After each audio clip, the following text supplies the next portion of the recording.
বাড়ির কাছে ভাই শ্বশুর বাড়ি কাছে, বাড়ির কাছে শ্বশুর বাড়ি হলে পরে মজাই আলাদা, তাই না ভাই?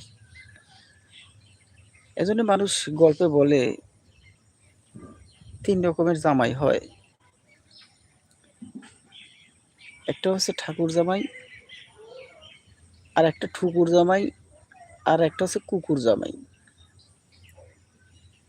তো সত্যি কথা ভাই, আপনারা কিছু মনে নিয়েন না। এই ৩ ধরনের ভাই জামাই আছে ভাই। কাল ঈদ, ৩ ধরনের জামার সাথে ভাই সাক্ষাৎ হবি।